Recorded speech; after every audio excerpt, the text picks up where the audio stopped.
피곤하시죠? 직장에서 일터에서 가정에서 열심히 일하다 오셔서 많이 피곤하실 텐데 한번 웃고 시작합시다. 남자가요 약국에 들어갔습니다. 약국에 들어갔어요. 제가 웃고 하자고 했으니까 여러분들은 웃어 주셔야 됩니다. 안 그러면 제가 민망해져요. 남자가 약국에 들어갔어요. 딸꾹질 먹는 약 좀 주세요. 이렇게 약사에게 말했습니다. 예, 잠시만요. 그러면서 이 약사가 약을 찾는 척 하더니 갑자기 그 남자의 뺨을 후려쳤어요. 그리고는 웃으며 말했습니다. 뭐라고 말했을까요? 어때요? 딸꾹질 멈췄나요? 그러자 남자가 눈물이 글썽한 얼굴로 말했습니다. 나 말고 우리 마누라인데.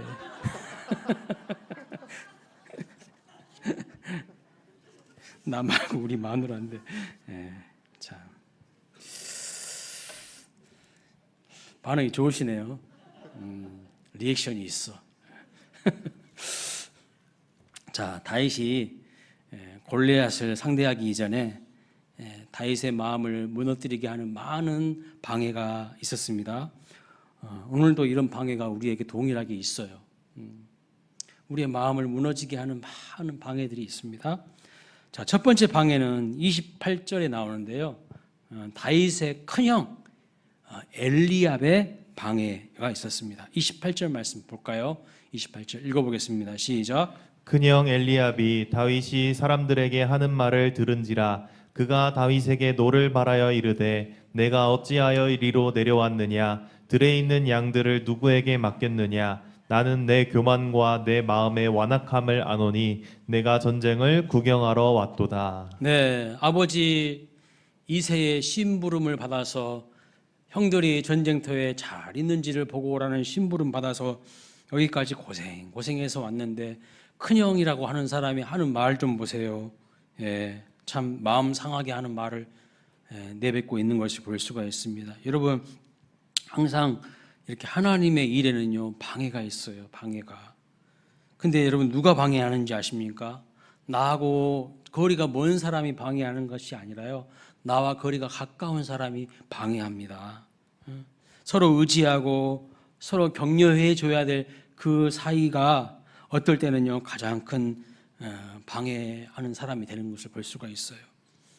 큰형이 이렇게 감정적으로 나올 때에 다윗이 뭐라고?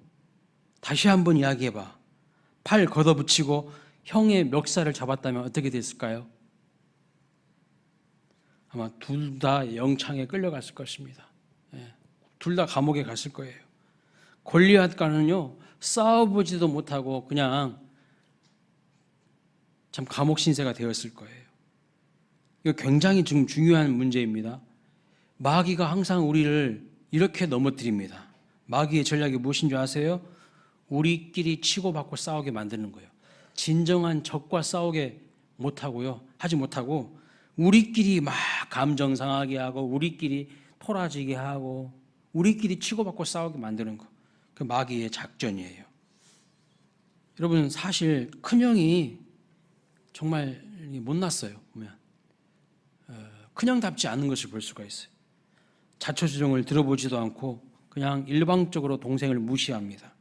뭐 하려고 여기까지 왔냐고 비아냥거리며 이야기합니다.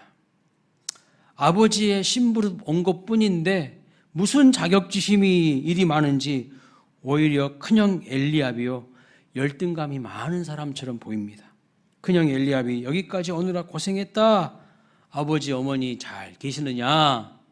이렇게 좀 따뜻하게 물어봐 주면 안 됩니까? 그런데 항상 영적인 싸움은요 이렇게 나에게 가까운 사람들로부터, 나를 이해해 줄 것 같은 사람들로부터 이상한 말을 듣게 합니다. 이상한 말을 듣게 해요.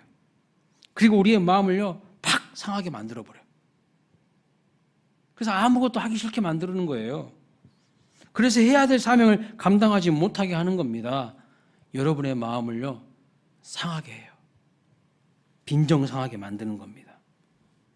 그런데 다윗이 이 골리앗을 물리칠 수 있었던 이유는 그냥 엘리압과 싸우지 않았기 때문입니다.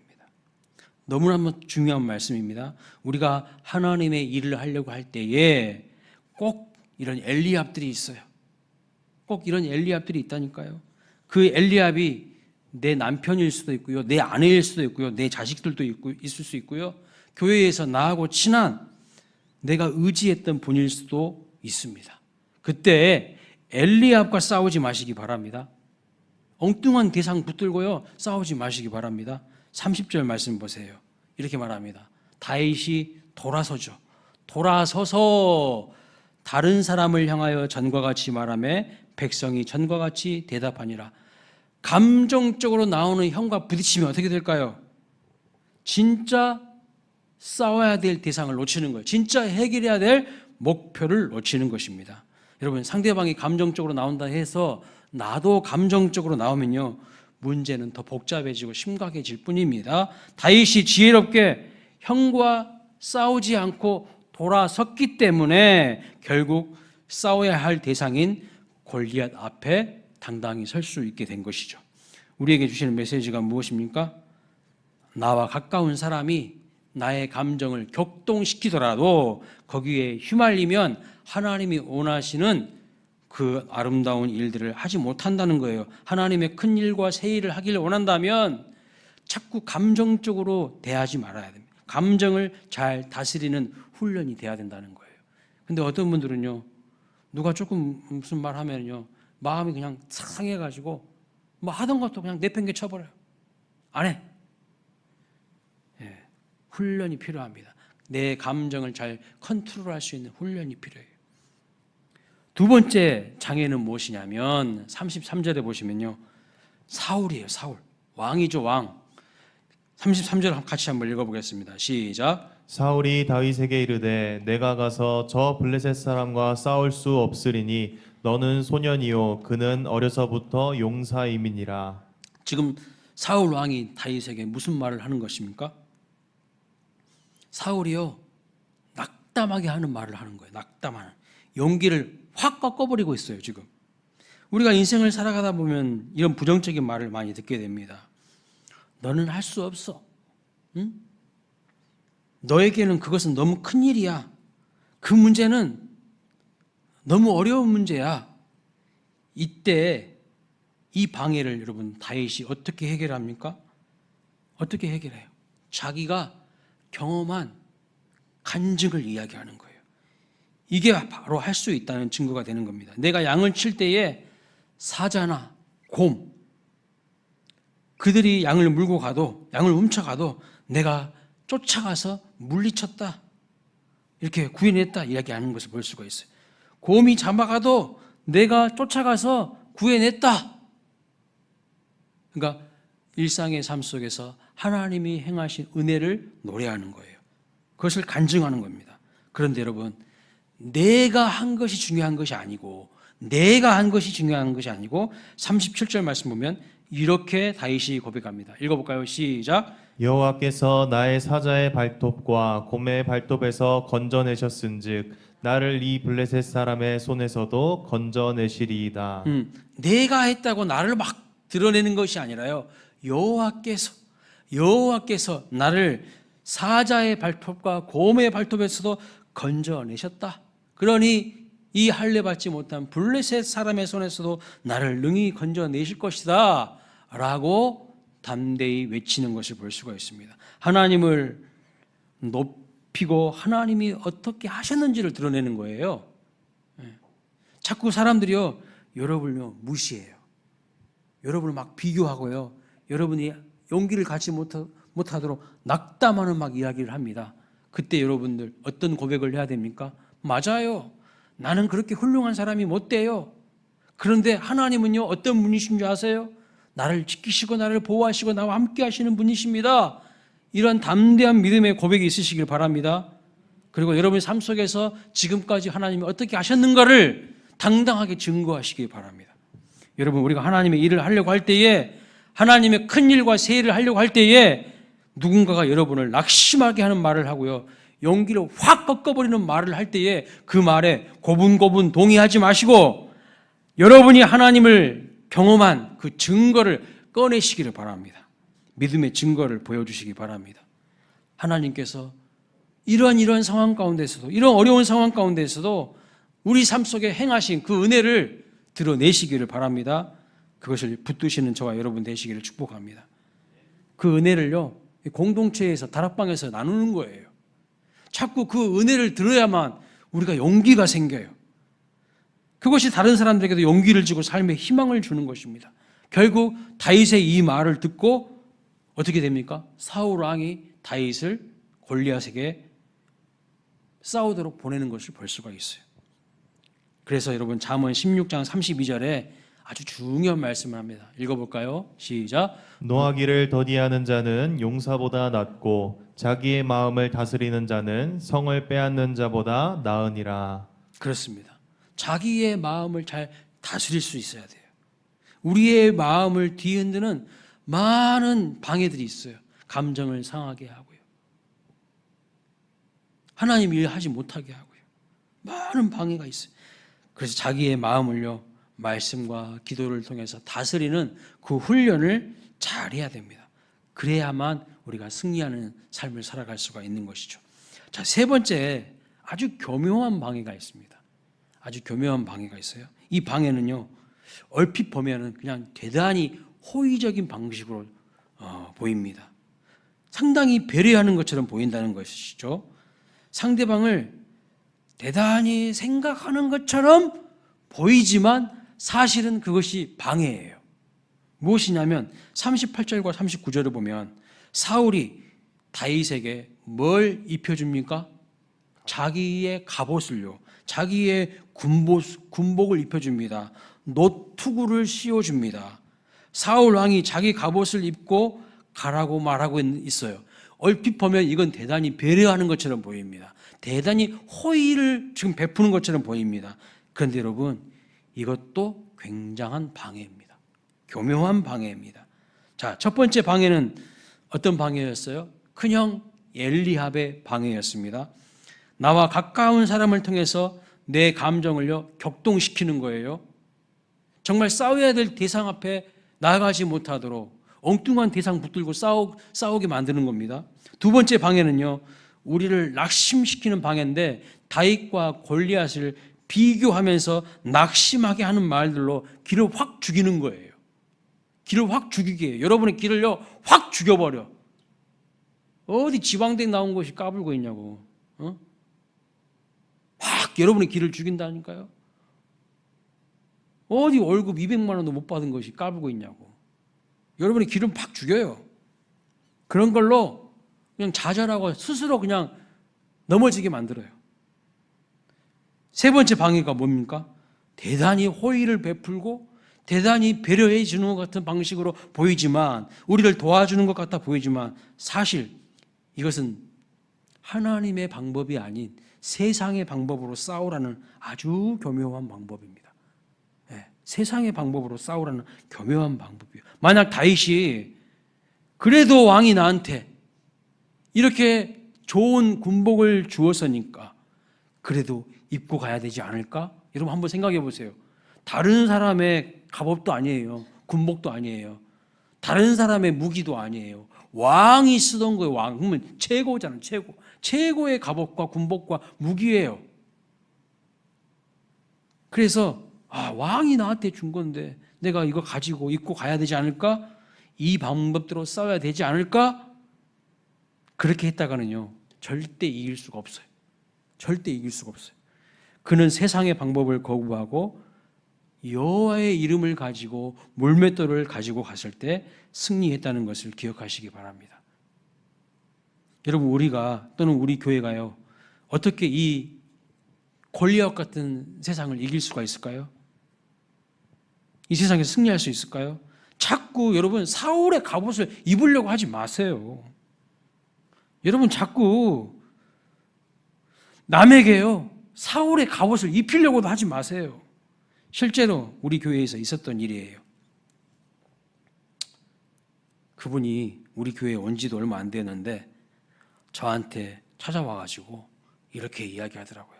교회는 이렇게 운영되어야 하고 저렇게 해야 하고 예배는 이렇게 해야 되고 저렇게 해야 되고 자꾸 우리 교회 온 지도 얼마 안 됐는데 저한테 찾아와가지고 훈수를 두더라고요. 들어보니까 불만이 아주 많더라고요. 불만이 그 속에 가득 차 있어요. 그러니까 우리 교회 예배 드리는 스타일이 자기 스타일 아니라는 거야. 하나같이 마음에 안 든다는 거예요. 그러면서 제 머리 꼭대기 위에서 저한테 지시를 하려고 하더라고요. 물론 저는 겸손히 들어보면서 좋은 말씀이시면, 합리적이고 타당한 말씀이시면, 성경에 근거한 이야기이시면 다 수용하려고 했습니다. 그런데요, 그분은 지금 교회를 떠나고 없어요. 그리고 어디 가 계신가? 이상한 교회에 가 있어요. 이상한 교회.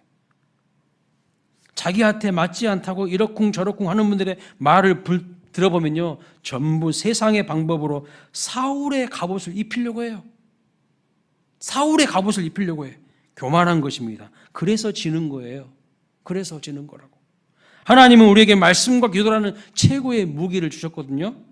그런데 말씀과 기도는 제외하고 자꾸 세상의 철학과 세상의 방법으로, 자기의 경험으로 이렇게 해야 된다 저렇게 해야 된다 이야기하는 거예요.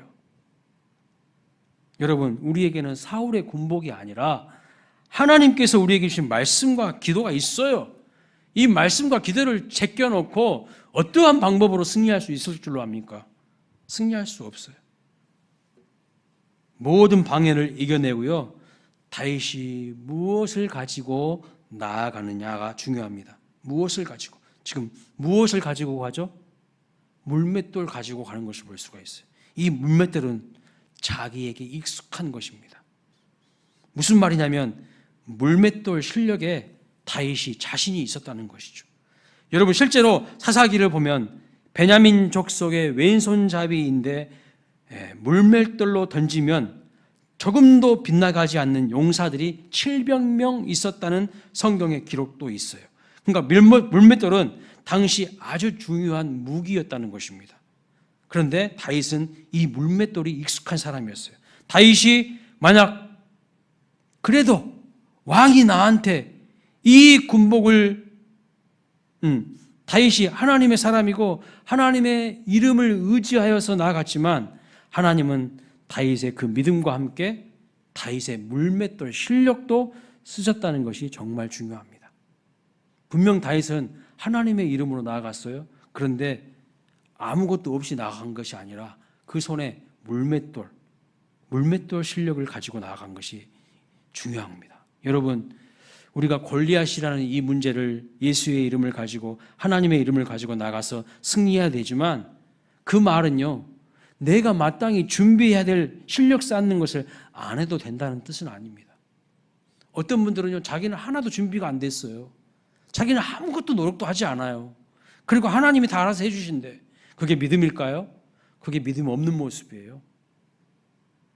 시험 앞두고 공부는 하나도 안 하고 시험 앞날 천하기도하면 시험 잘 볼 수 있을까요? 믿음의 사람은요, 하나님을 믿으면 믿을수록 공부하는 사람이에요. 공부하지 않은데 하나님은 기도를 들어주실 수가 없습니다. 공부까지 하는 것이 기도인 거예요.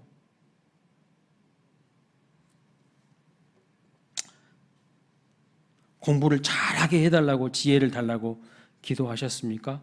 그럼요, 공부를 실제로 해야 될 것 아닙니까? 그래야 실력 있는 사람이 되는 것입니다. 한번 제 자신에게 말씀을 준비하면서 적용해 보았어요. 목사가 말씀 준비는 안 하고 맨날 하나님이 알아서 해 주시겠지, 강대상에 쓰면 무슨 직통 계시가 임합니까?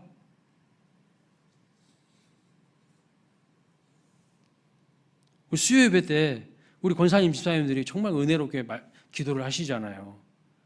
그거 다 준비해 오셔서 하시는 거예요. 아무런 준비도 없이 여기 앞에 서는데 그냥 기도가 줄줄 나옵니까? 그런 법은 없어요. 다 준비해야 하는 것입니다. 그래야 실력 있는 사람이 되는 것이죠. 목사가 말씀 묵상도 안 하고 말씀 연구도 안 하고 기도도 안 하고 맨날 엉뚱한 것에 빠져 있으면 어떻게 될까요? 하나님이 함께 하시는 사람이 되지 못합니다. 여러분, 물맷돌을 준비해야 합니다. 물맷돌을 자주 던져봐야 되는 거예요. 일반 직장에서도 마찬가지입니다. 내가 직장에서 업무 능력을 키우는요 물맷돌을 준비해야 되는 거예요. 노력해야 되는 것입니다. 오직 믿음이라는 말을 왜곡해서는 안 돼요. 오직 이 믿음이라는 말로 내가 준비해야 될 것을 하지 않는 것은요 믿음이 있는 것이 아니라 오히려 믿음이 없는 사람들의 특징이에요. 그리고 나서 핑계대죠. 자기는 준비도 하지 않았는데 하나님이 안 도와주셨다고. 절대 하나님이 기뻐하시지 않습니다. 여러분, 하나님이 역사하시는 통로가 있어야 돼요. 자기만의 물맷돌을 준비해야 한다는 것입니다. 반드시 준비된 사람을 하나님은 멋지게 사용하시는 분이십니다. 교만하지 않고 겸손히 하나님을 의지하면서 물맷돌을 준비하는 사람은 언젠가 반드시 하나님 앞에서 존귀한 존재로 쓰임을 받게 됩니다. 그래서 잠언 22장 29절은요 이렇게 말씀하고 있어요. 읽어볼까요? 내가 자기의 일에 능숙한 사람을 보았느냐? 이러한 사람은 왕 앞에 설 것이요 천한 자 앞에 서지 아니하리라. 자기 일에 능숙한 사람은요 왕 앞에 선다는 거예요. 천한 자 앞에 서지 않는다는 거예요. 학생은 공부 열심히 해야 합니다. 일하시는 분은요 자기 일하시는 분야에 실력 있는 전문가가 되는 것이 그게 하나님의 뜻이에요. 최근에 우리 교회 일부 예배 찬양팀이요 주일 예배를 위해서 열심히 토요일 저녁에 1시간 반이 넘도록 준비하는 것을 제가 봤습니다. 사람들 앞에서 공연하는 것도요 최선을 다해야 되겠지만 예배는 하나님 앞에서 드리는 건 아닙니까? 그래서 토요일에 와서 1시간 이상씩 악기를 세팅하고 콘티에 맞춰서 찬양을 부르고 연습을 합니다. 정말 중요한 거예요. 그 노력과 준비 이후에 성령의 기름 부으심이 임하는 거예요. 그리고 찬양 팀원들에게 은혜가 부어져서 기쁨으로 찬양하면 놀라운 역사가 나타나는 것입니다. 아무런 준비도 없이 그냥 딸랑 그날 와가지고 뭔가 될 것 같습니까? 전혀 안 되는 것이죠. 물맷돌을 준비해야 되는 거예요. 물맷돌. 자, 그런데 여러분 다윗이 물맷돌 몇 개를 가지고 갑니까? 한 개가 아니에요. 자세히 보세요. 5개를 가지고 간 것을 볼 수가 있어요. 돌멩이 한 개를 가지고 간 거 아닙니다. 별것 아닌 것 같지만 이것이 또 중요해요. 사실 여러분 물맷돌 하나면 충분하지 않습니까? 물맷돌 하나로 골리앗의 그 이마를 탁 맞춰가지고 쓰러뜨리잖아요. 그래도 다윗은요 5개를 준비해요.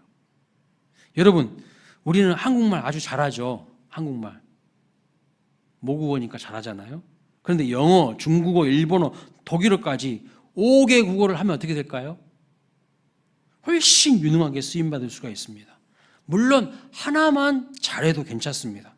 그러나 다윗이 5개를 준비했듯이 여러분의 인생 물맷돌들을 여러 개 준비하신다면 우리의 성실성과 땀 흘려 노력한 그 준비성을 하나님께서 높이 들어서 사용하실 것입니다. 저는 어렸을 적에요 이 초등학교 저학년 때 피아노 배울 기회가 있었어요. 그런데 피아노 앞에 앉아있기보다는 맨날 놀고 싶더라고요. 그래서 시골에 살면서 맨날 허구한 날 산으로 강으로 다니면서 메뚜기 잡고 물고기 잡고 삐비 뽑아 먹고 뱀 잡고 신나게 놀았던 추억이 있습니다. 그런데 그것도 좋지만 지금 생각해보면 아쉬워요. 후회가 조금 돼요. 내가 하나님 앞에서 잘 준비되었다면 더 유능하고 유용하게 쓰임받을 텐데 하는 아쉬움이 있어요. 여러분 피아노 탁 이렇게 치면서 하나님을 찬양하면 얼마나 은혜롭습니까? 내 스스로에게도 하나님의 은혜가 임하고 다른 사람에게도 좋은 찬양을 들려줄 수 있고 얼마나 좋습니까?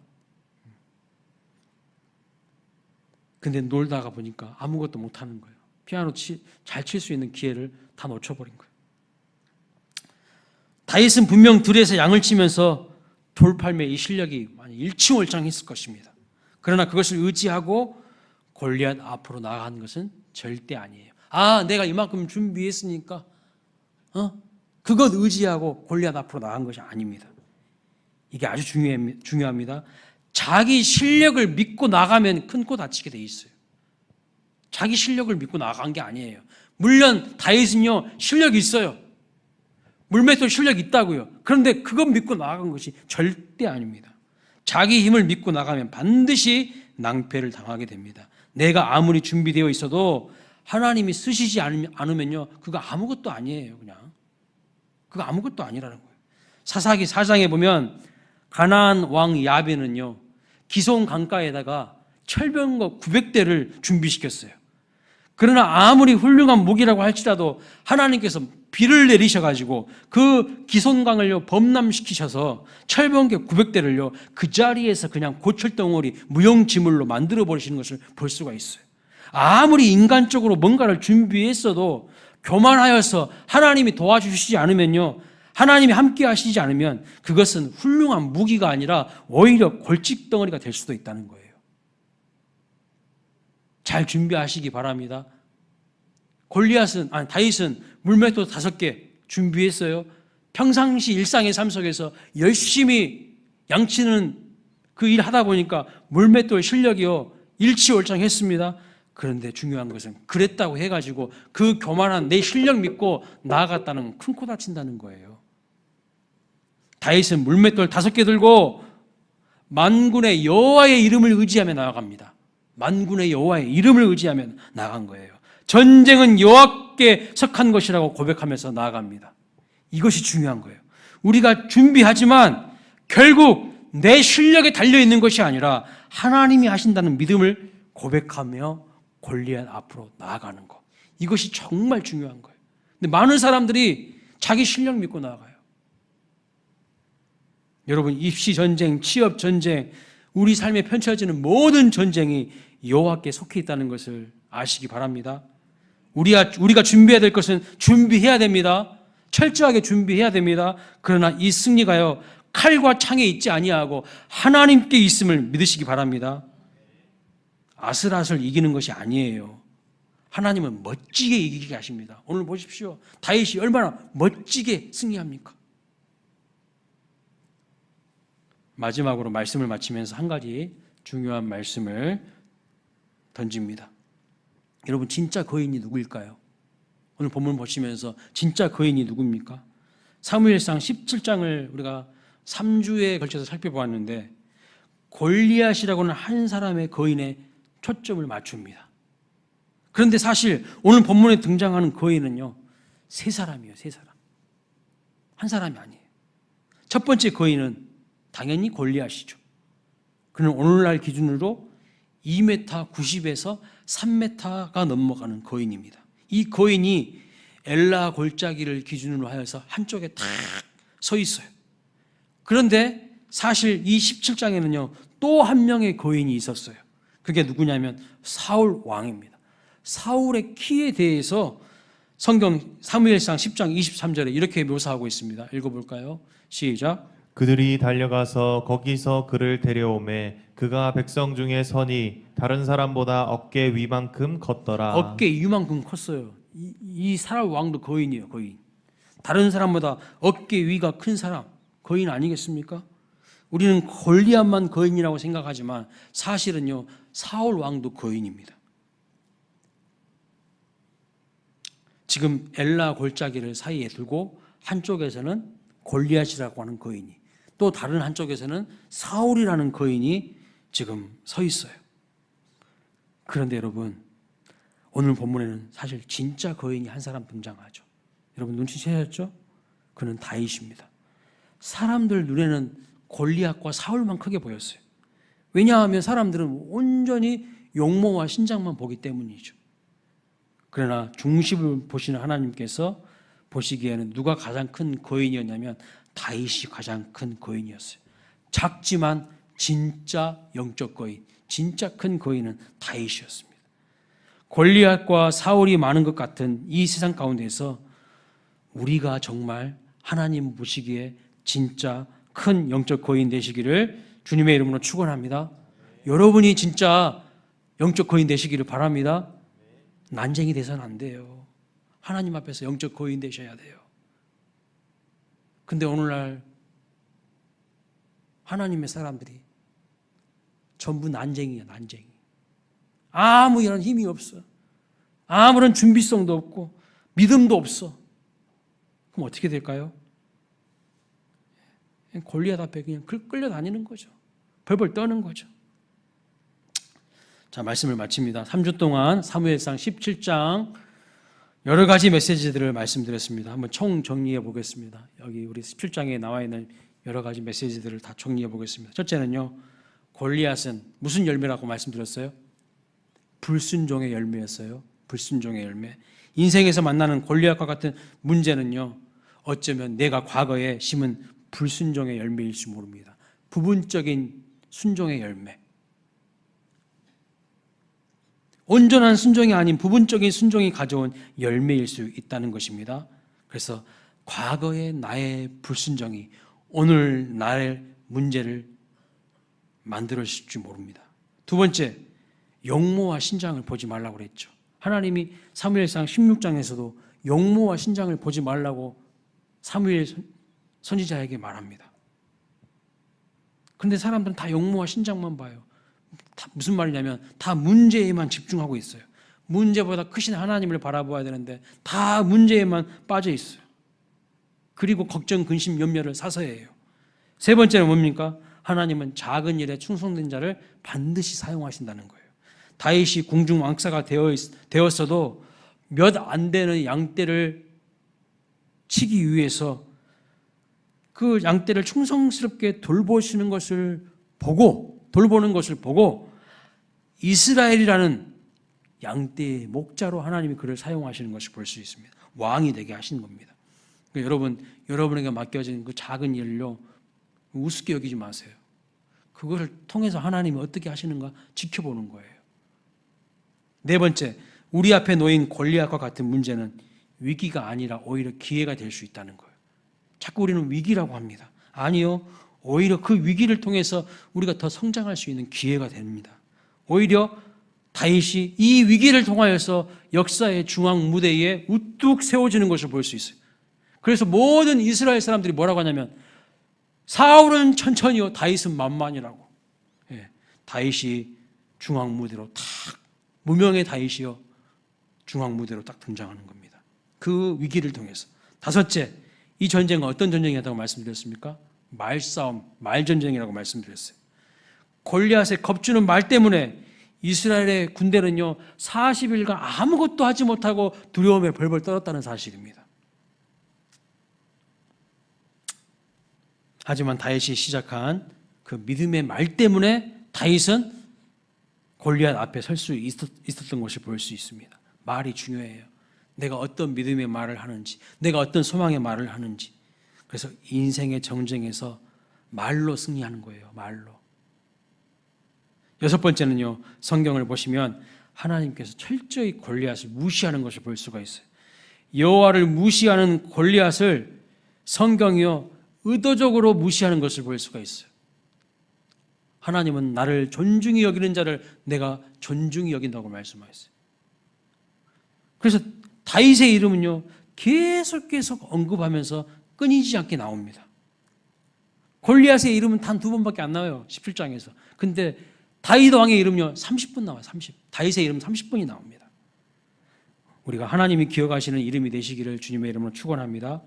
7번째는 뭡니까? 하나님의 일을 할 때에 방해가 있어요. 방해가 있어. 엘리압과 같은 가까운 사람들로 하여금 우리의 마음을 격동시키는 그런 방해가 있어요. 사울 왕처럼요 우리를 골리앗과 비교하면서 낙심케 하는 방해가 있어요. 때로는요 세상의 방식을 우리에게 건네주면서 대단히 호의를 베푸는 것 같은 교묘한 방해도 있습니다. 자기들 뜻대로 하라고 우리를요 호의를 베푸는 것을 가장하여서 자기들 뜻을 관철시키려고 하는 그 교묘한 방해들이 있어요. 세상의 방법대로 하라고 하는 방해들이 있다는 겁니다. 그러나 모든 방해를 이겨내고 하나님께서 우리에게 주시는 방법으로 승리하시기를 주님의 이름으로 축복합니다. 8번째가 뭐냐면 다윗은요 물맷돌 실력이 있었다는 거예요. 그것이 하나님이 일하시는 통로였습니다. 그것도 5개나 준비합니다. 우리도 준비하는 자들이 되시기를 바랍니다. 하나님은 반드시 준비하는 자들을 쓰세요. 신학교에서 있었던 이야기입니다. 재밌는 예화죠. 전도사님들이 열심히 공부해야 될 거 아닙니까? 나중에 한국교회의 지도자가 되려면 책도 많이 봐야 되고 기도도 열심히 해야 될 거 아닙니까? 근데 시험을 보는데 문제를 딱 보는데 하나도 못 쓰게 했어요. 뭐라고 쓴지 아세요? 뭐라고 썼을까요?